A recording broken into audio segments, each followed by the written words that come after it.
자, 돌아왔습니다, 여러분. 저번 시간 마지막에 쌤 그림 하나 그렸던 거 기억나죠? 그러니까 물 속에서 어떤 물체가 이렇게 기울어져 있는 상태예요.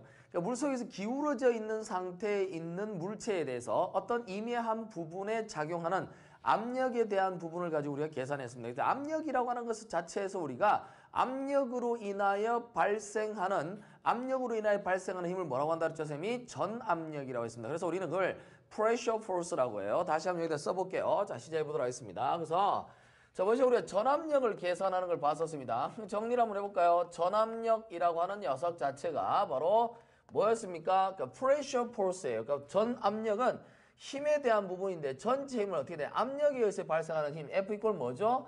PA에 대한 부분을 얘기를 했습니다. 그렇죠. 그래서 우리가 F 이퀄 PA라고 할 때 이 P라고 하는 녀석 말고 이 F라는 힘 자체를 뭐가 된다고? 전압력이라고 한다 했죠. 그래서 우리가 여기서 주어진 것 잘 기억하라 그랬습니다.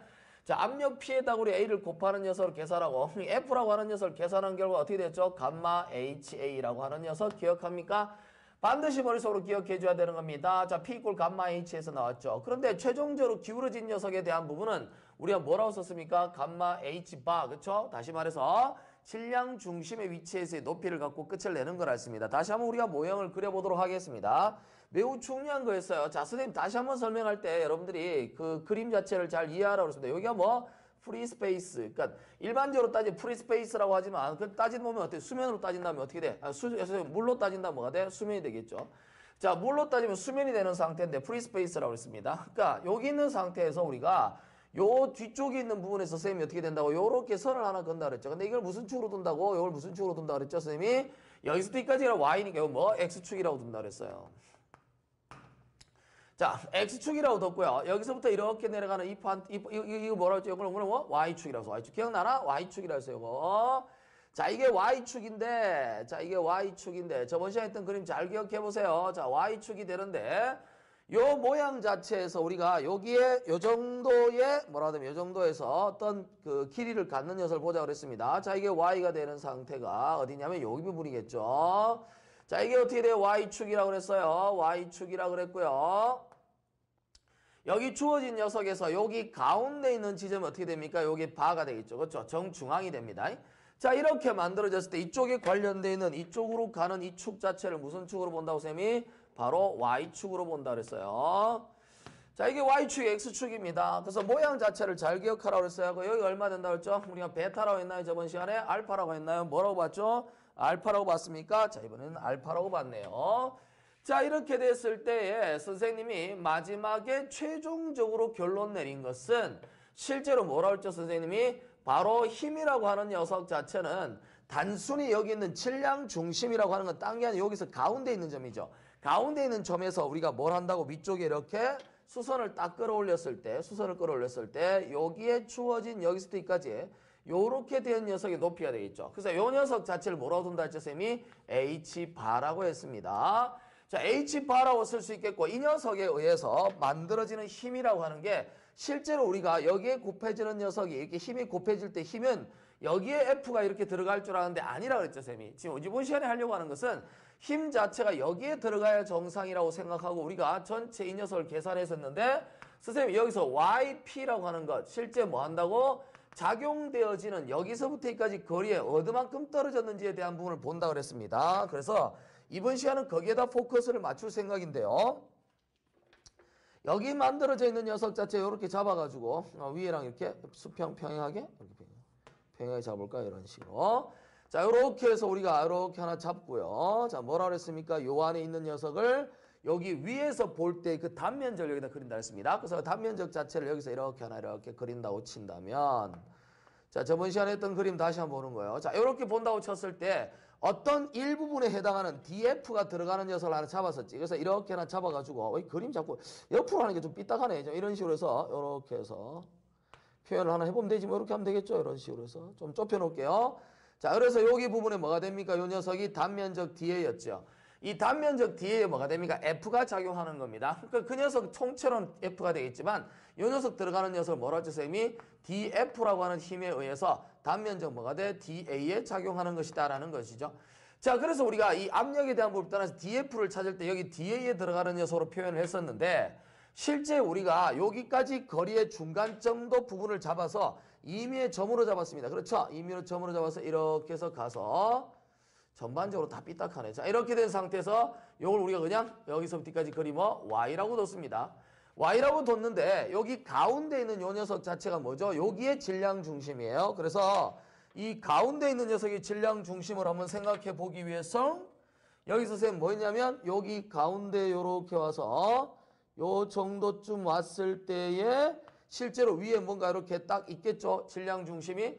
그래서 요 녀석 자체까지 거리를 뭐로 뒀냐면 저번 시간에 y바라고 뒀습니다. y바. 그래서 이까지가 y바라서 질량 중심까지 거리였어요. 자, 이렇게 해서 정상적으로 여기가 F가 딱 들어갈 줄 알았는데 실제 뭐라 했죠, 선생님이? 압력 프리즘이라고 하는 걸 그려보면 된다 그랬습니다.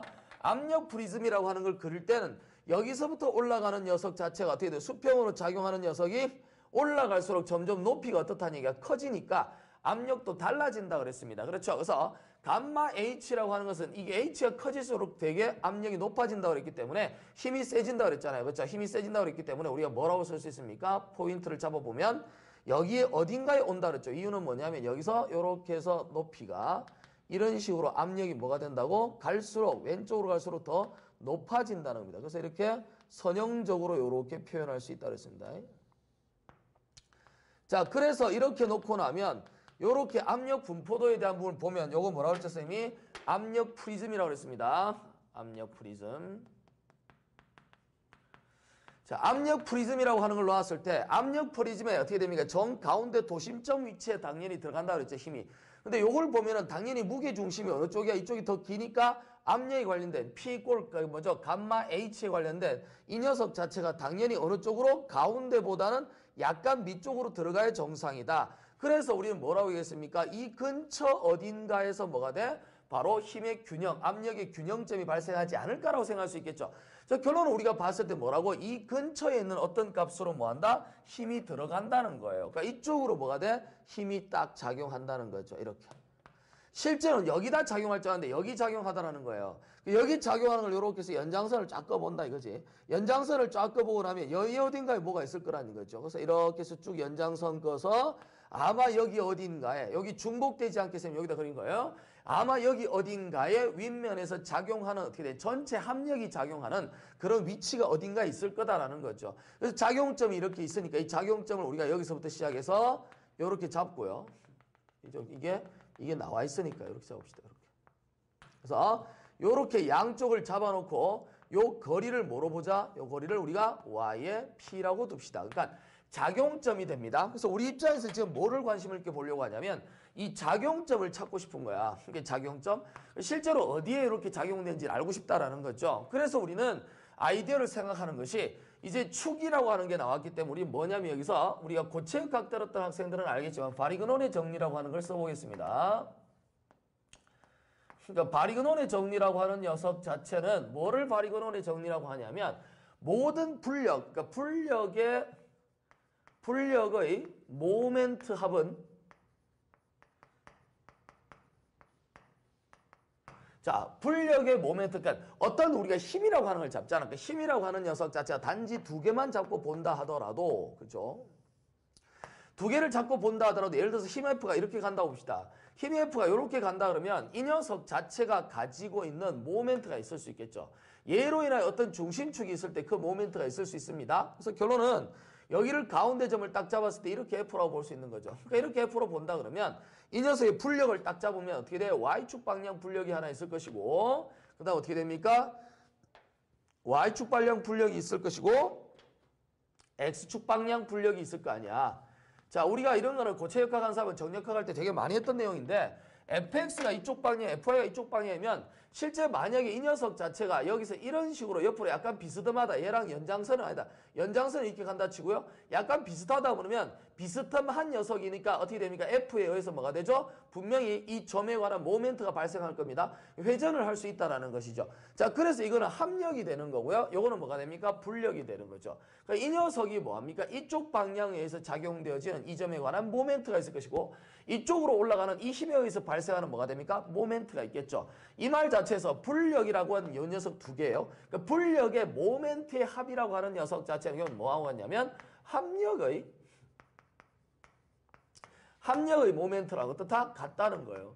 자, 이것이 바로 뭡니까? 바리그논의 정리입니다. 그러니까 불력이라고 하는 게 여러 개 있으면 말이야. 이 불력들 가지고 뭐 한다는 거죠? 합력을 만들어 놓으면 이거 불력들에 의해서 모멘트가 나올 거 아니에요. 그 합력은 결론적으로 전체 합력의 뭐 모멘트와 같다. 결국에는 얘가 위쪽으로 돌리면서 시계 반대 방향으로 돌아가는 모멘트와 오른쪽으로 당겨서 이쪽 시계 방향으로 돌아가는 이 녀석의 모멘트의 합은 결과론적으로 이 F 전체 이 두 녀석의 합력에 의해서 만들어지는 모멘트와 같다라는 것. 아주 많이 쓰여지는 정리입니다. 그러니까 바리그논 정리죠. 그래서 이 바리그논의 정리를 한번 써보도록 하겠습니다. 뭐냐면 여기에서 이렇게 작용되어지는 뭐 어떤 조그마한 힘들이 있겠죠. 그걸 우리 뭐로 본다? DF라고 보면 되겠죠. 조그마한 불력들이에요. 불력.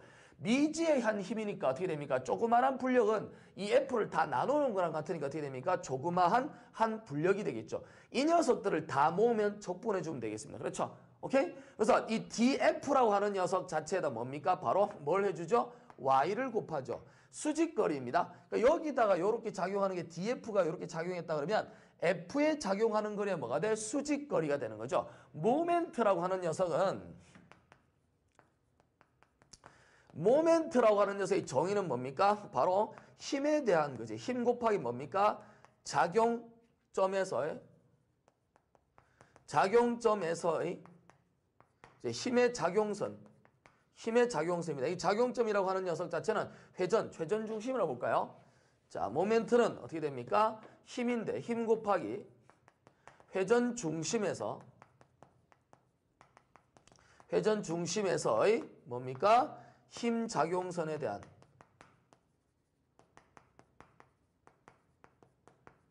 수직거리죠. 자, 이걸 우리는 뭡니까? 모멘트라고 합니다. 실제 이 녀석 자체가 모멘트는 무슨 모멘트? 힘의 모멘트죠. 힘의 모멘트. 힘의 모멘트라고 하는 녀석을 우리는 다른 말로 뭐 하냐면 1차 모멘트라고 합니다. 자, 여러분들이 수학 공부할 때 나오는 1차 모멘트가 이거죠? 그 체육학 할 때 설명했던 것 같은데 1차 모멘트가 됩니다. 그래서 힘의 모멘트는 다른 말로 뭐가 됩니까? 회전에 대한, 그러니까 모멘트란 말이 나오면 회전하고 관계 있죠. 그렇죠? 회전하고. 입이 앞에서도 얘기를 할 근거가 있었는지 잘 모르겠는데 회전이라고 하는 녀석이 들어가는 건 다 모멘트가 붙어요. 그러니까 힘은 힘인데 회전에 관련된 힘인 거죠. 힘은 힘인데 회전에 관련된 힘을 뭐라고 한다? 힘의 모멘트라고 해요. 뭡니까? 결론적으로 토크죠. 토크. 자, 토크를 1차 모멘트라고 합니다. 질량에 의해서 만들어지는. 그러니까 힘의 모멘트는 회전에 관련된 힘이다 이 말이에요. 토크예요. 토크는 뭐죠? 기본적인 공식이 바로 L, 그죠? R 곱하기 얼마입니까? F가 되죠. 실제 뭐 요게 벡터가 된다면 변이 벡터, 힘 벡터가 뭐가 돼? 이게 외적이 되는 것이지만 그냥 일반적인 평면에서 따지면 그냥 R 곱하기 F입니다.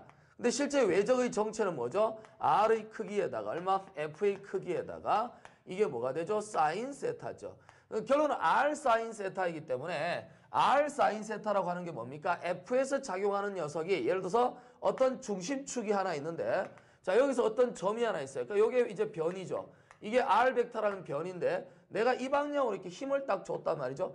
이 방향으로 힘을 딱 주게 되면 결론적으로 이 점에서 힘을 줬을 때 모멘트가 뭐냐 그러면 R이라고 하는 변이 벡터에 크로스했단 말은 이 녀석의 크기에다가 이 녀석 크기에다 이 두 녀석이 이루는 뭡니까? 사이각 세타가 되는 겁니다. 자, 그러면 이 두 녀석이 이루는 각 사이각 세타로 써버리면 이 모양 자체에서 R 곱하기 사인 세타가 요렇게 해서 나오잖아. 그렇지? R 사인 세타가 되는 거니까 R은 얘예요. 사인 세타는 어떻게 됩니까? 이렇게 해서 딱 수설을 내리면 바로 R 사인 세타가 뭐죠? 요 높이랑 똑같거든. 그래서 이 R 얼마입니까? 길이. 수직이란 뜻에서 이렇게 씁니다. 그래서 어떻게? 요렇게 표현하죠. 자, 모멘트에 대한 개념은 이렇게 표현합니다. 수직에 관련된 힘이에요. 그러면 수직, 그러니까 다시 말하면 작용선, 힘의 작용선의 수직으로 끄는 녀석을 얘기합니다. 그랬을 때 여기 나오는 YDF라고 하는 녀석 보면 어떻게 됩니까? DF가 만약에 이 자리라고 치면 여기서부터 시작해서 회전축이 얼마입니까? X축까지 회전축을 보는 겁니다. 그럼 어떻게 되죠? Y라고 생각하면 되겠죠. 얘로 돌아가는 거예요. 왜냐하면 이게 왜 X축 회전이지? 얘가 지금 이제 뭐라 했어요? 이렇게 물속에 이렇게 들어가 있다 그랬잖아. 그러니까 물속에 이렇게 들어갔으면 이렇게 돼 있는 거잖아. 그러면 얘가 그러니까 물속으로 어떻게 됩니까? 물 위로 이렇게 둥둥 떠다니려고 그러면 얘가 이렇게 올라왔다, 이렇게 내려왔다, 이렇게 올라왔다, 이렇게 된다는 거죠.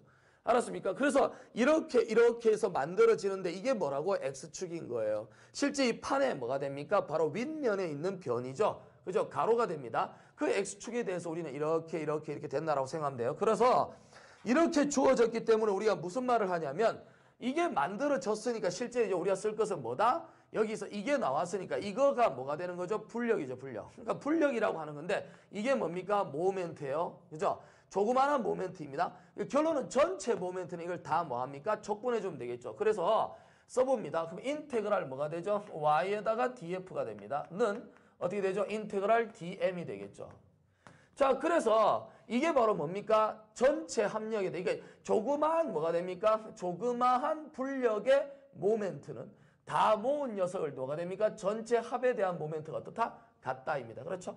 자, 그러면 이걸 한번 계산해 보려고 할 때, 자, 볼까요? y에다가 df가 뭡니까? df라고 하는 녀석 자체가 여러분도 잘 알다시피 뭐가 돼? df는 감마 ha였어요. 그러니까 감마 얼마? ha죠.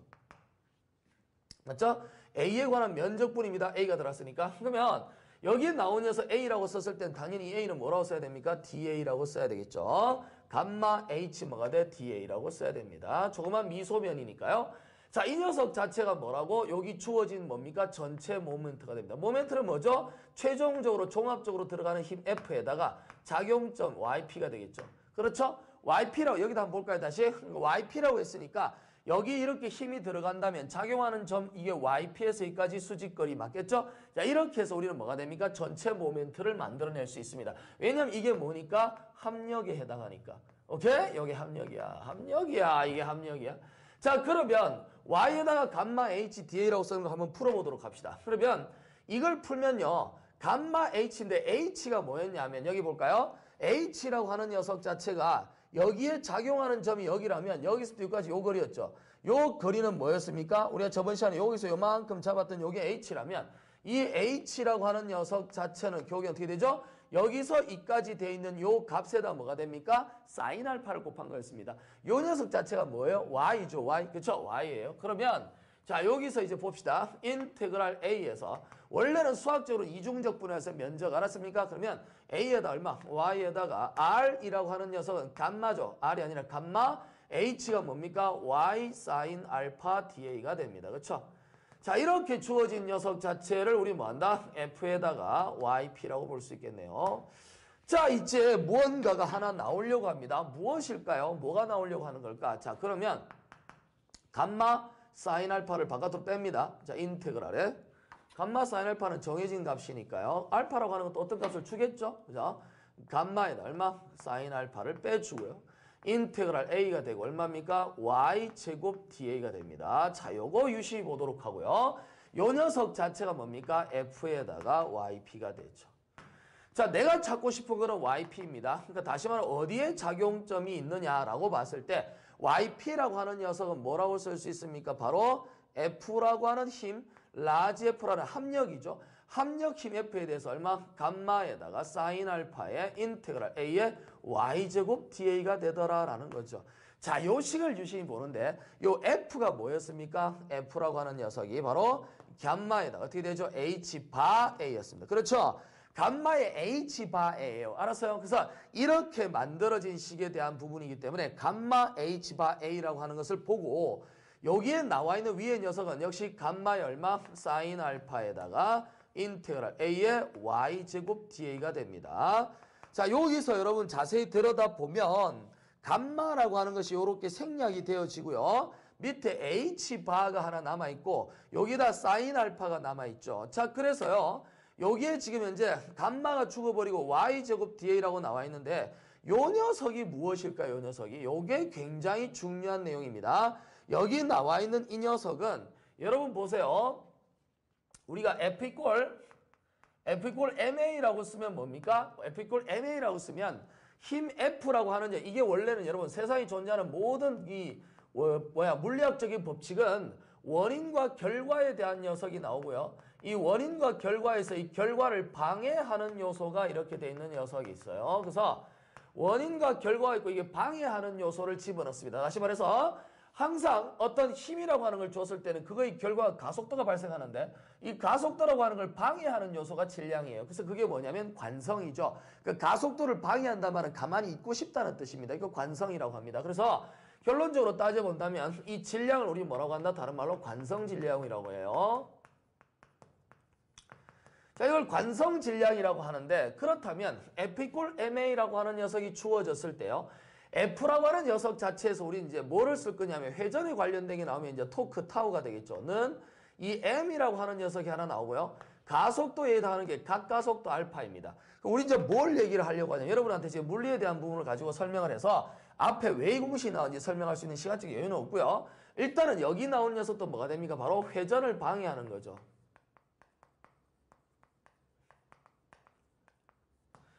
회전을 방해하는 요소가 여기 있는 거예요. 그러니까 회전을 방해해줘야 되는데 그게 뭐냐? 관성이었죠, 관성. 그 관성인데 내가 아까 뭐라고 그랬어요? 모든 어떤 물리적인 수치에서 이 회전이라는 말이 들어가면 다 뭐가 붙는다고? 바로 모멘트란 말이 붙는다고 그랬어요. 그렇죠? 알겠습니까? 그래서 결론은 이게 관성 질량이란 말처럼 여기 들어가는 건 뭐가 됩니까? 바로 방해를 하는데 회전이 가 있으니까 모멘트란 말을 붙여요. 근데 모멘트인데 관성과 관련있죠. 그래서 우리는요, 관성 모멘트라고 합니다.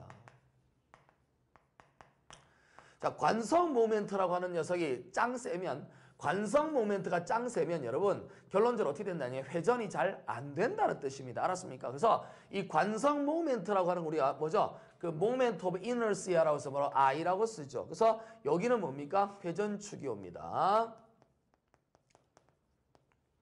자, 관성 모멘트입니다. 그러면 이 관성 모멘트를 쓸 때 I라고 쓰는데요. 일반적으로 지금 회전 중심축을 어떻게 돼? X로 돌리고 쓰니까 X라고 쓰이죠. IX. IX로 쓸 때 관성 모멘트는 IX입니다. 그런데요. 그렇다면 여기 들어가는 게 IX일 때 이 녀석이 뭐냐? 이 녀석은 관성 모멘트는 여러분 원래 관성 모멘트 자체가 원래가 뭐냐면 MR 제곱이에요. 그러니까 결론은 이렇게 쓰는 것을 외워두면 됩니다. 근데 원래 이게 전체가 변하면 여기 앞에 뭐가 붙냐면 DM이에요, DM. DM이라고 하는 녀석 자체가 뭐냐면 이 질량이라고 하는 것은 한번 봅시다. 만약에 어떤 면 질량이 나온다면 단위 면적당 작용되어지는 뭐가 됩니까? 결론은 질량은 단위 면적당 작용되어지는 질량이 뭐죠? 바로 부피죠. 밀도죠, 밀도로. 그렇죠. 그렇다면 여기 나오는 녀석에서 DM이라고 하는 건 뭐라고 쓸 수 있는 거예요? 로 얼마? DA라고 쓸 수 있는 거예요. 그렇죠? 이거예요. DM이라고 하는 것은 로 DA입니다. 그러면요. 이 녀석 자체에서 전체 질량을 구하시오. 그러면 전체제 얼마? DM이죠. 이거는 뭐? 인테그랄 로 DA가 됩니다. 알았습니까? 요게 바로 우리가 구하려는 질량이에요. 근데 질량이라고 하는 녀석이 뭐죠? 바로 반지름이 회전 반지름을 제곱을 해서 곱합니다. 그래서 요 자리에다 뭐 하냐면 인테그랄 우리가 중요하게 생각하는 게 만약에 X축 중심으로 돌아가는 거라면 어떤 점이 하나 있을 때 이게 X축이에요. 이게 X축이 된다면 여기가 어떻게 됩니까? 당연히 이렇게 돌아야 되니까 Y축이 돼야 되지. 이렇게 돌아야 되니까. 그러면 X축을 중심으로 돌아간다라고 치면 당연히 여기서 때까지 거리가 뭡니까? 회전 반지름이죠. 이게 Y가 됩니다. 그렇죠? 알았습니까? 그래서 우리는 요 자리 들어가는 녀석 뭐다? R제곱 대신에 Y제곱을 넣고 로 DA라고 써요. 만약에 우리가 로를 일반적으로 균일하다고 생각해서 우리가 1이라고 생각한다고 친다면 바로 Y제곱 DA가 됩니다. 알았습니까? 그래서 물론 당연히 여기는 뭐가 됩니까? 면적분이 되겠죠. 이 아이디어 자체에서 우리는 뭐를 알아낼 수 있냐면 결론적으로 따져본다면 IX는 자 인테그랄 뭐 면적분에 관련된 뭐죠? Y제곱 DA와 동일하다라는 겁니다. 바로 이 녀석이 우리가 지금 알아야 될 내용이 되는 거예요. 그러면 여기 자세히 보면 여기 이렇게 나와 있잖아. 아 그렇네. 저게 저런 식으로 나왔기 때문에 우리가 결론은 바로 작용점 YP라고 하는 녀석이 뭐냐라고 물어본다면 밑에 나와 있는 녀석의 H 바이 FA에다가 H 바 A분의 얼마? 감마는 약분의 사인 알파가 되고 I 뭐가 됩니까? X라고 하는 놈으로 써줄 수 있다라는 거죠. 자 이것이 우리가 찾아야 될 굉장히 중요한 아이디어가 됩니다. 그래서 포커스를 잘 맞춰야 돼요. 그래서 우리가 여기 나와 있는 식 자체를 어떻게 변형할 것이냐라는 걸 잘 기억하기 바래요. 근데 여기 나와 있는 H바가 뭐냐라고 하는 게 중요하죠. H바는 우리가 뭐였습니까? Y바라고 하는 바로 이 질량 중심이라는 Y바에다 뭘 곱한 거랑 똑같죠? 사인 알파를 곱한 거랑 같았어요. 자 그러면 결론적으로 위아래를 비교하면 이것도 다시 약분되는 거죠. 야 이거 최종적으로 이 결과가 왜 이렇게 나온지는 모른다 하더라도 완전히 끝에 나오는 결과는 암기하는 게 맞습니다. 그래서요. 자 결론은 어떻게 되면 YP 선생님 요즘에 피곤해서 수염도 안 깎고 머리도 참 이렇게 좀 부스름하게 이런데 여러분 강의가 중요한 거니까 이해를 좀 해주시기 바라겠습니다. YP는 어떻게 됩니까? 여기서 이렇게 되죠. Y바 A분의 얼마 됩니까? IX. 야 요거 중요하다. 근데 요렇게 해놓고 나면 이제 IX 관성 모멘트가 중요한데요. 이 관성 모멘트라고 하는 녀석 자체는 여러분 사실상 재료역학이나 있는 고체역학 책에 보면 또는 선생님 수업에 보면 이 IX가 뭔지 중요한 녀석들에 대한 건 공식으로 다 나와 있잖아요. 그래서 이거 다 외울 수 있도록 다 적어놨습니다. 여러분들도 거기서 암기하면 되는 것이기 때문에 고민할 필요는 없고요. 이 선생님이 유체역학에서 얘기할 때는 다 주어져 놓겠습니다. 주도록 하겠습니다. y by a분의 ix가 되는데요. ix는 뭔가 표현을 좀 해야 되는데요. 이걸 외운 채 저쪽으로 넘어가도록 하겠습니다. 자, 이쪽에서 한번 보도록 할게요. 이 식 자체를 그대로 이 그림을 두고 여기다가 한번 써보도록 하겠습니다. 자, 무슨 얘기를 하려고 하느냐? 결론적으로 우리가 여기 들어간 녀석을 식을 다시 한번 정리를 해본다라고 쳤을 때 뭐냐면 y에다가 얼마? p라고 하는 녀석은 결론은 y 바에다가 주어진 단면적 a분의 여기 나오는 게 ix였어요. 자, 근데 우리가 이제 물리를 갖다 이제 좀 알아야 되는 건데 실제 몰라도 지금 나와 있는 걸 그냥 암기하고 따라 들어가면 됩니다. 뭐냐면 예를 들어서 어떤 이런 물체가 하나 있어요. 근데 여기 보면 이렇게 좀 이쪽이 더 크죠? 근데 여기 보면 어떻게 되냐면 요 상태에 들어가 있는 요 녀석을 우리는 뭐냐면 CM이라고 보겠습니다. 알겠습니까? CM이라고 하는 녀석은 mass centroid of mass of centroid centroid of mass.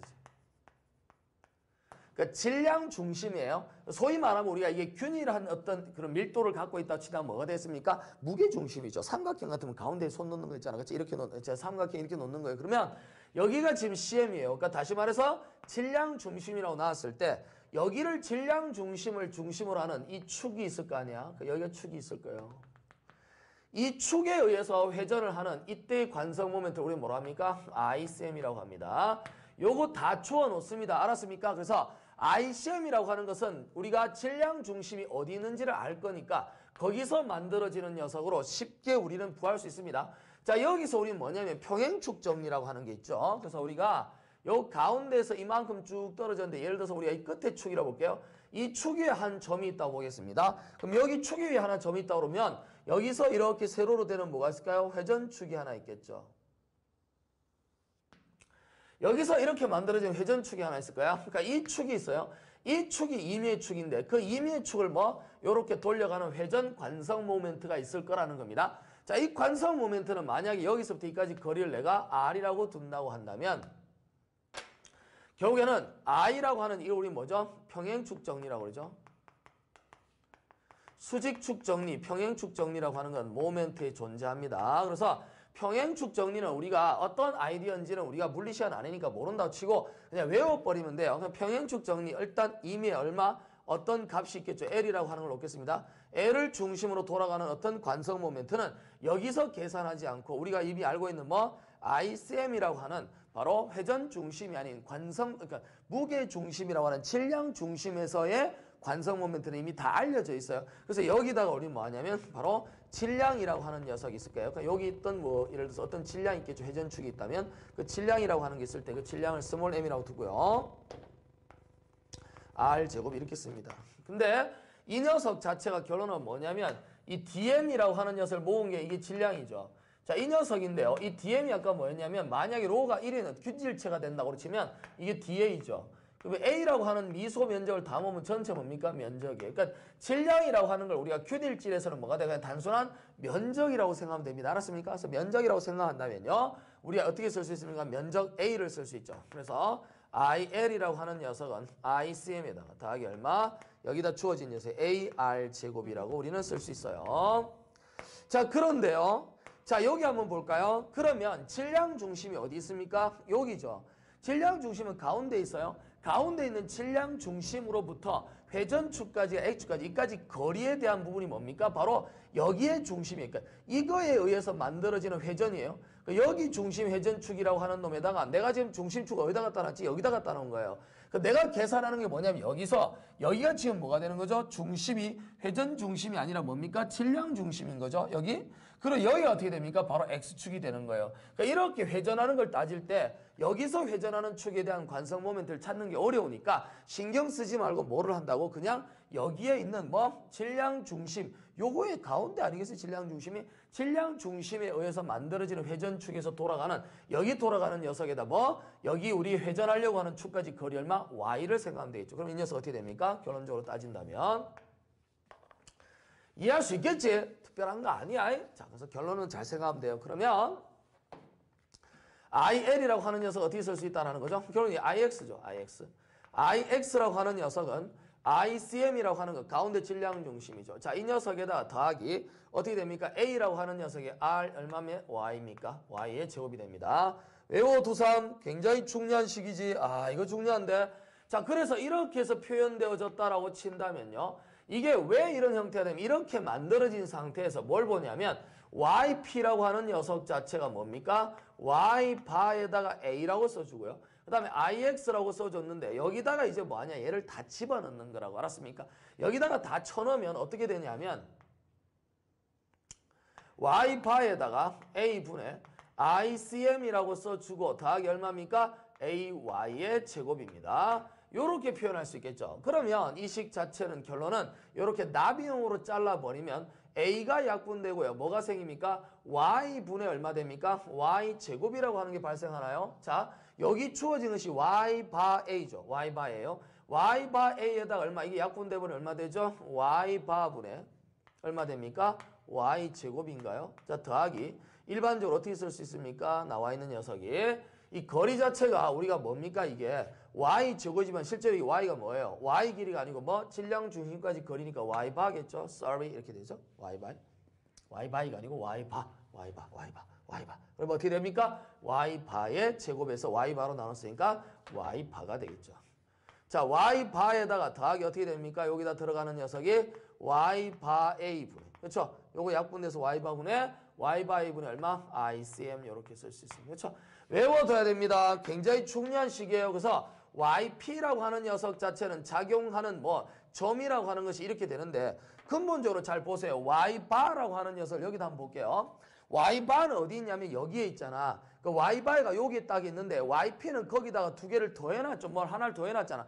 그 말 자체는 일반적으로 어떻게 된다? 더 아래쪽으로 내려간다는 얘기예요. 그렇죠? 그러니까 결론은 이 말 자체가 의미하는 게 Y바라고 하는 녀석 자체가 뭐에 해당한다는 거죠? 내가 알고 있는 질량 중심의 위치인데 그 녀석에다 이만큼을 더했다는 거예요.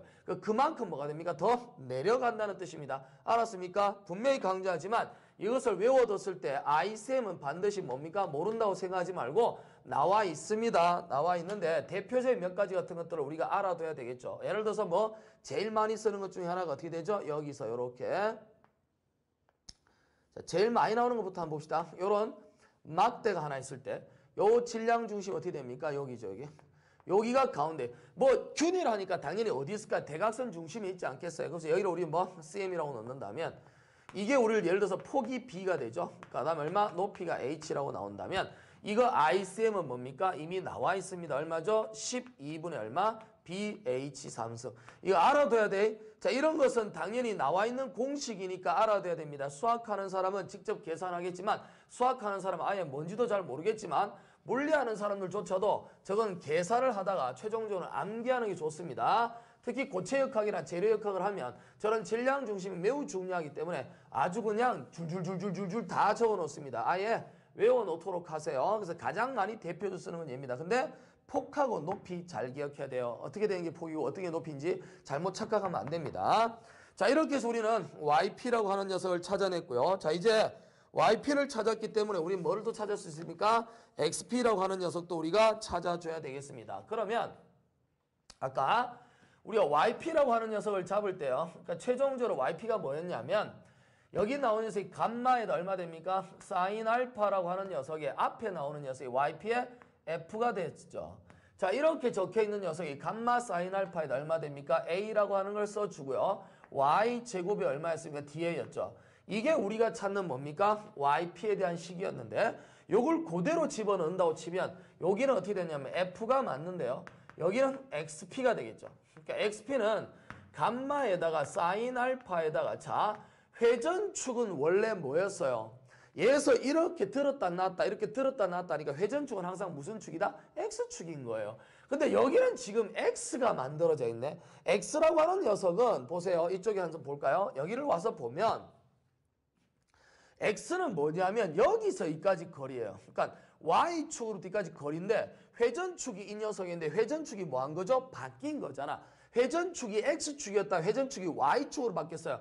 회전축이 복잡하게 변한 겁니다. 이런 경우는 여러분 회전축에 대한 변환식을 가지고 우리는 계산할 수밖에 없습니다. 그게 뭡니까? 텐서죠. 이 텐서라고 하는 녀석은 여러분 좀 생각을 좀 해봐야 됩니다. 이거 사실상 나와서 얘기를 하는 건데 원래 이제 전자기학 같은 거 할 때 학생들한테 얘기하지만 사실은 알아야 돼요. 좀 어느 정도는. 근데 이게 이 텐서라고 하는 개념 자체가 매우 어려운 개념이에요. 이게 매우 어려운 개념입니다. 그래서 사실상 누구는 뭐 벡터의 일반화라고 하는데 사실 벡터 이런 행렬의 일반화라고 하기는 조금 무리수가 있습니다.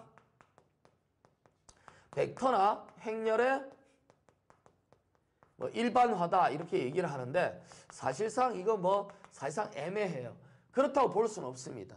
왜 그러냐 하면 여러분 이 텐서라고 하는 개념은 어떻게 해서 출발하냐면 바로 가우스형 미분기하에서 이것저것 따지면서 나온 거예요. 그러니까 텐서입니다. 텐서는 뭐냐면 좌표의 독립성을 유지한 채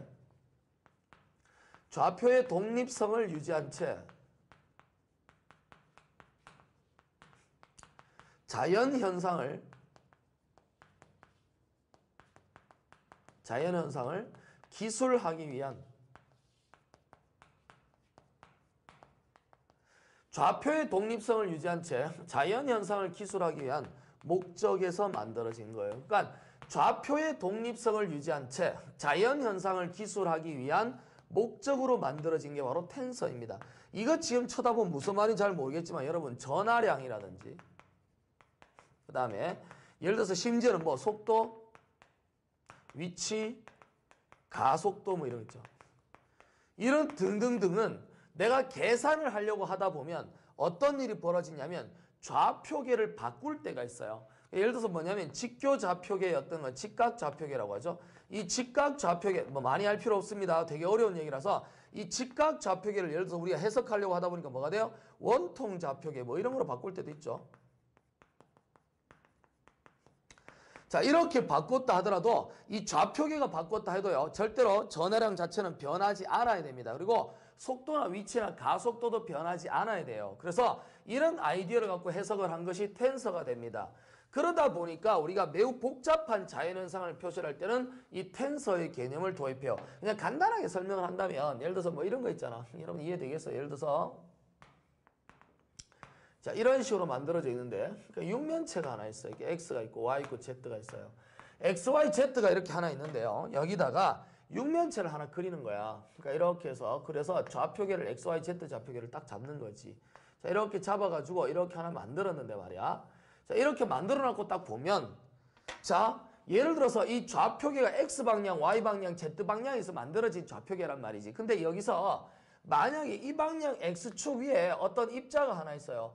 입자가 있어서 입자가 이렇게 X축위를 이렇게 움직이고 있다고 봅시다. 그러면 X축위를 이렇게 움직인다라고 쳐버리면 한번 생각해 보세요.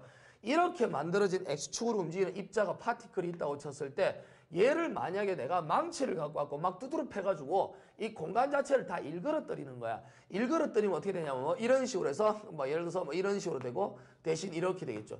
이걸 아무리 봐도 여러분 뭐는 변함이 없을까? 아무리 두드러 패도 만나는 교점은 변화가 없겠죠. 그렇죠? 그래서 여기가 하나 있을 거예요. 그래서 이게 지금 현재 X축. 그 다음에 여기 나와 있는 녀석 자체가 이게 Y축. 자, 이쪽이 뭐 Z축이라고 봅시다. 자 이렇게 해서 지네끼리 다 섞인 거야 이렇게. 이해되겠어요? 그런데 이렇게 만들어진 녀석을 딱 보고 나서 여기서 뭐한다? 이렇게 가는 녀석을 보면 이쪽으로 진행하는 입자는 당연히 뭐가 된다고? 언제나 똑같은 형태를 나타낸다고. 그 뜻은 우리한테 뭐를 시사하냐면 바로 여기서 보던 이 입자는 여기서 봐도 어떻게 돼? 이 녀석 요 선을 따라서 이렇게 이동하고 있겠죠. 맞죠? 여기로 가던 놈은 당연히 두드러 펴도 당연히 그 선 따라 이동하잖아. 그러니까 어떤 공간이 있는데 공간을 갖다 일그러뜨리게 되면 일그러뜨려도 결론 어떻게 된다는 얘기야? 그 녀석이 변함없이 그 상태를 유지하고 가고 있다는 거죠. 이런 것에 대한 해석을 하기 위해서 만들어진 게 텐서예요. 텐서 자체가 되게 어려운 겁니다. 근데 지금 나와 있는 녀석은 뭡니까? 회전에 관련된 부분인데 회전이 주로 텐서로 많이 설명합니다. 근데 여기는 그냥 뭐냐면 나와 있는 게 관성 텐서라고 하는 것을 일단 한번 소개를 하고요. 관성 텐서라고 하는 것은 이 관성 모멘트를 가지고 텐서 해석, 그러니까 어떻게 되냐면 텐서가 행렬처럼 보이지만 실제로는 이 텐서는 그냥 좌표의 좌표 위치, 벡터라고 할 수는 없습니다. 그래서 좀 애매합니다. 그냥 단지 위치일 뿐이에요. 왜? 어디 가든 변화가 없어요. 벡터란 말 쓰면 안 되죠. 벡터는 직각 좌표계에서밖에 못 쓰잖아. 그렇죠? 그러니까 직각 좌표계에서밖에 못 쓰는 건데 여기도 다 쓸 수 있어야 돼서 그냥 위치라 보면 됩니다. 어떻게 쓰냐면 그러니까 IXX, IXY, IXZ, IYX, IYY, 자, IYZ. 자, 그리고 IZX, IZY, 자, IZZ. 이 단순한 텐서입니다, 이거. 이거 별거 없는 거예요. 자, 이거 텐서 자체 별로 의미가 없는 겁니다. 2차 텐서가 하면 더 복잡해집니다. 이렇게 표현되어지는데, 이거 이렇게 생각하면 돼요. 기준축이 X축으로 회전하는 축이 X축이 다시 돼버린 거예요. 그러니까 결론 X축으로 회전하는 걸 그냥 X축으로 해석하는 거죠. 그러니까 결론적으로 어떻게 됩니까? 모든 녀석은 변화가 없어요. 그냥 X라고 쓰면 돼요. 근데 얘는 어떻게 됩니까? Y축이 회전축이었다 X축으로 바뀐 거예요. 여기가 기준면, 그 다음 바뀐 축입니다. Z축이었는데 X축으로 다 바뀐 거예요. 여기 있는 저거 뭐냐면 다 회전축이 X축이에요. 다 회전축이 X축인데 원래는 X축이었다 Y축이었다 Z축이었다 바뀐 거죠. 이런 녀석 나왔을 때 고민할 필요 없습니다. 이거는 이제 우리가 대각항이 서로 뭐 동일한 것이고 서로 그죠? 비대각이죠. 자, 이렇게 만드는 녀석은 알 필요가 없어요. 근데 이 내용 자체가 뭐냐면 아까 쌤 뭐라 했냐면 이렇게 주어진 녀석에서 단면적 A라고 주어질 때 수학적으로 내가 지금 설명하고 있을 시간은 없잖아. 이 텐서도 수학에서는 선형 뭐 다항 선형함수 뭐 이렇게 얘기하는데 이 수학적으로 얘기하면 되게 쉬울 것도 복잡해져요. 그러니까 그냥 단순하게 그냥 이런 현상이다라고 하는 거 알아두고 나중에 선생님이 여러분 더 관심 있고 공부하고 싶다면 선생님의 벡터 해석학 강의를 보면 마지막에 나와 있습니다. 알았죠? 자, 그래서 A라고 하는 녀석 자체가 이렇게 있다라고 봤을 때요. 이 자리 들어가는 녀석이 아까 뭐였어요? Y제곱이란 말을 썼죠. 그리고 여기 얼마 뒤에였어요? 어느 축까지 거리였죠? X축까지 거리였어요. 알았습니까? 그러다 보니까 이 녀석을 뭐로 바꿔주면 되니? 그러니까 결론은 그냥 A라고 쓰고요. 그냥 XY라고 써주면 돼요. 바뀌었을 뿐입니다. 그래서 바뀌어있는 부분이기 때문에 IXY, 그러니까 Y제곱이 YY라고 하는 걸 뭐라 하다? XY라고 바꿔주면 돼요. 그래서 이런 결과가 나와서 최종적으로 우리가 저기 있을 때 나와 있는 바로 이 녀석은 이 자리 들어가는 게 XY의 얼마? DA라고 쓸 수 있는 겁니다. 알았죠? 그래서 요걸 가만히 들여다 본다면 우리가 무엇을 알아낼 수 있냐면 결론 XP라고 하는 녀석 자체는요. 이게 감마에다 H바에다가 얼마 된다? 사인 알파가 되는데 감마에다가 뭐 H바에다가 A가 됐었죠. 자, 요런 상태에서 A라고 하는 녀석은 H바라고 하는 녀석 자체가 뭐가 된다고? 여기 감마라는 건 나쁜데지고 H바 A였는데 여기 주어진 녀석 사인 알파도 없어진다 그랬죠? H바는 뭐? Y에다가 사인 알파로 썼습니다. 그래서 주어진 녀석을 전체를 똑같이 우리가 적어주면 되겠습니다. 그래서 적어주면요. 마찬가지 형태가 나오게 됩니다. 그래서 우리가 앞에서 나왔으니까 그대로 쓸게요. X바에다가. 밑에 나오는 녀석은 역시 똑같이 A와 바이거든. AY 바가 되고 위에 나오는 녀석 I, XY가 됩니다. 자, 근데 이거 얼마냐 물어보면 사실상 나와 있는 경우가 없어요. 근데 이건 뭐라고 방금 얘기했죠? 뭐 요렇게 해서 그냥 넣고 곱해버리면 됩니다. 곱한 상태로 적분하면 돼요. 자, 그래서 보통 이렇게 해서 보통 이제 유체역학 하는 사람들이 수학적으로 약하지 않고 굉장히 강력한 사람들이 많은데도 실제 대학생은 그렇지 않다 보니까 이런 데에 대한 문제보다는 뭡니까? 주로 YP에 관련된 문제가 많이 나오겠죠. 잘 물어보질 않습니다. 알았습니까? 그래서 요 주어진 녀석을 가지고 우리는 두 개를 판단했네요. 얘하고 어떻게 됩니까? 결론은 주어진 녀석이 여기 주어진 녀석. 이 두 개를 가지고 이제부터 우리는 다음 시간부터 여기 나온 이 녀석을 가지고 우리는 다음 시간부터 실제로 물속에 잠겨있는 녀석이 어떻게 잠겨있는지를 파악해가지고 왜 거기에 위치하는 것이 바로 압력의 중심이 거기 오는지를 우리가 한번 직접 증명 한번 해보도록 하겠습니다. 잠시 쉬었다가 되돌아오도록 할게요.